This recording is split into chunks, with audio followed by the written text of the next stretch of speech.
Many of you know and have been praying for me this week, and I appreciate it. My older brother, I called 2 weeks ago. My older brother lost his only child to suicide 2 weeks ago. I got that call, and so I bought a ticket to head back to New Hampshire. And I ended up waiting a couple days to get the ticket. There was a lot of conversation back and forth. Should I go? What good is it if I go? So before I went, I headed to the library. And this is, again, just how present God is, even when I'm not aware. One of my favorite artists, a man by the name of Scott Erickson, Scott the painter, he wrote a new book called In the Low. And I grabbed it because I was like, oh, this will be great to read on the plane because there's a picture of a whale and a person in the whale. I bet there'll be something I can use in this book for Garden City. How cool. There's nothing I can use in here from Garden City. But I met God. The subtitle is Honest Prayers for Dark Seasons. Didn't even see that. And I get there, and this is the prayer that just stayed with me the whole week. I read it on the plane. I was like, oh, I like the picture. Isn't that a cool picture? But the prayer, may I move from asking for more wind in my sails to asking, why can't I cut the anchor? May being in the low equip me to see the snag preventing me from moving on. I hate going back to New Hampshire. When I was 19 years old, I left and said goodbye forever. I have an aunt, because that's how you say that word, sorry. I have an aunt who, she lived in California, and it was one of the most affirming things. I was back from California visiting once, and she goes, oh, you're like me. I was like, what do you mean? She goes, we're Californians. I was like, oh yeah, what do you mean? And she goes, when I was a little girl, my family, I'm from a family of entrepreneurs. They own a huge farm, and they're kind of a big deal. I'm not. They are cousins. And she said, I was sitting on that farm, and I saw this future ahead of me where I could be quite wealthy.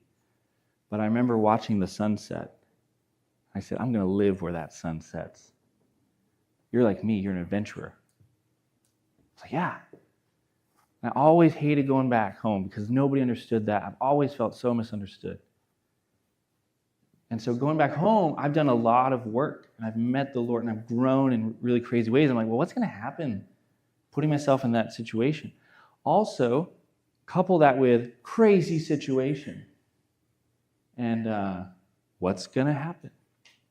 And so this prayer, may I move from asking for more wind in my sails to asking, why can't I cut the anchor?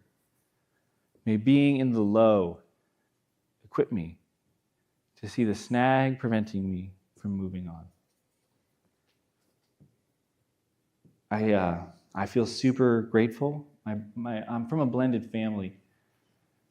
So this is my older half brother. He's 9 years older than me. I wasn't even sure. We didn't have each other's numbers. I forgot to invite him to my wedding. That's a little bit about my family. We're at the wedding, and everyone's like, where's Mike? I was like, I don't think he would have come anyway, but I forgot to invite him. And so I call him, just is he going to even take my call? He did. I was like, hey, I'm coming out. If it's helpful, I'll sit with you. If it's helpful, I just want to be helpful. Whatever you need. Yeah. So we sat together. And it was awful. So sad. So sad. And I remember this prayer. And I just felt God say, I'm with you in the low. And in that moment, my whole life is re-narrated. Oh, this place isn't bad. This is how God was moving and working. And the reason I'm able to see that and to say that is because I didn't resist. And I felt so alive in a place that used to make me feel so scared and small and dead. And it was amazing. God has the power to re-narrate, to retell your story. Your divorce, your eating disorder, your dark thoughts, your pain, your shame. God wants to do a new thing with all that. He wants to meet you in the low. And it's not a zero-sum game.